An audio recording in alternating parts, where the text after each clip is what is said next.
Sest tegelikult see on päris kummaline, et need on ju seavarba nii-öelda enne päris väikseid peeneid varbaid nii-öelda need luud, eks ole. Sest juba järgmised luud enam, nad ei keerdu, sest nad on niivõrd palju rasked, et neid on täiesti võimatu nii-öelda nagu keerama saada. Ja? Oleks nagu päris põnev, et kas järgmise kondi nii-öelda, mis seajalal siis nagu on, eks ole, ja oma kujult samasugune on, kas selle jõuaks siis, ütleme nüüd siin mõni niisugune tugevam mees üldse käima tõmmata. Kuivatad selle kondi ära, sest osad on siin hästi värsked, aga värskesse on lihtsam auku teha, ütleme siis nii. Ühest jalast saab 2 vurriluud ja ühest seast saab 8 neid, nii et ja selleks, et seda teha, siis peaks panema selle noa nagu niiviisi ja panema nüüd selle kondi siia peole ja natukene nagu ära kaaluma, kus see keskkoht on. Tähendab, ega me päriselt ei leiagi, aga enam-vähem keskkoht, ütleme nii. Silma järgi nagu ei pane seda, et mõnikord mõnel vurril tundub see auk minevat hoopis nagu teise koha peale, et üldse nagu pole keskel, eks ole. Aga kui me teeme keskele, ta ei lähegi käima. Üks ots on nii palju raskem. Nii. Mina leidsin üles ja tõmbasin nagu kriimu siia peale. Kui ta enam-vähem nagu jääb pidama. Natuke peab nagu edasi lükkama. Nii. Vot nii enam-vähem ja nüüd tõmmake lihtsalt kõvasti kondiga üle noa, siis jääb nagu kriim peale. Ja nüüd te näete nagu enam-vähem seda keskkohta, et siis selle koha peale nüüd siis peab proovima hakata seda auku tegema.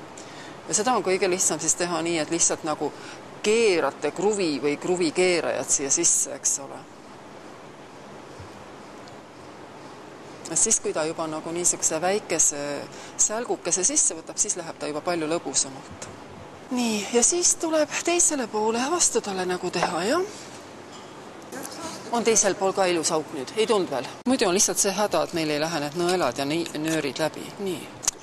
Ja nüüd selleks, et meil see vurri tõmbamine hästi läheks, võtame sellise parema nööri praegu, tugevama nööri, sest tegelikult vanasti ju tehti sellisest linasest nöörist, aga linane nöör praegusel ajal kipub ikka väga kiiresti läbi kuluma. Tähendab, ma arvan, et eks nad varem ka vahatasid vist selle nööri ära lihtsalt, et ta kauem vastu peaks. Ja ütleme niiviisi, et võib-olla algul polnud ka nii eesmärk, et ei tea, mis kaua, et eks ta ikka nii kaua käis, kuni käis ja nöör läbi oli, siis oligi kogu lugu, eks ole. Praegu konkreetselt see, mida meie praegu kasutasime, on purjenöör. Täis nii-öelda ring on kuskil 1,5 meetrine nagu. Et see nagu töötab kõige paremini, et me oleme proovinud teha ka lühematega, tähendab, ta jookseb väga, ei vurise ka nii väga, et see on nagu see kõige pikem või kõige parem ja kõige optimaalsem nuke, et heli on tugev ja jõuad tõmmata ja tore on. Nii, selle nööri ma annan nüüd teile, nii. Ja siin on mul 2 sellist kavalat nõela.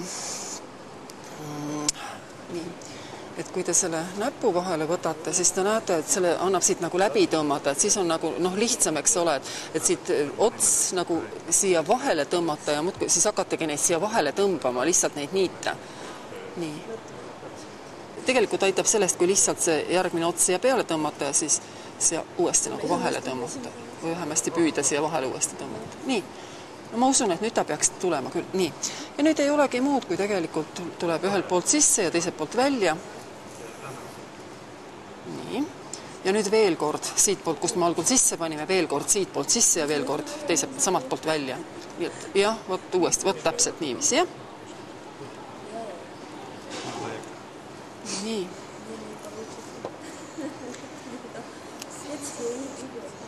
Ja nüüd ongi siis nii, et tuleb lihtsalt see nõel siit otsast ära tõmmata. Nii.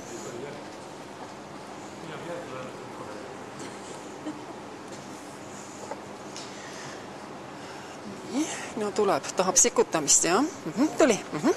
Nii, ja siis ei olegi muud, kui lihtsalt nöörile see sõlm peole. Ja see ongi nüüd selleks vajalik tegelikult see 2 korda ühelt poolt panemine, et meil peab siia keskele nagu niisugune 8 tekkima. Jah, et nüüd tuleb lihtsalt nad pingule ühtlaseks tõmmata ja siis võib proovida, kas vurr käima ka meil hakkab, jah?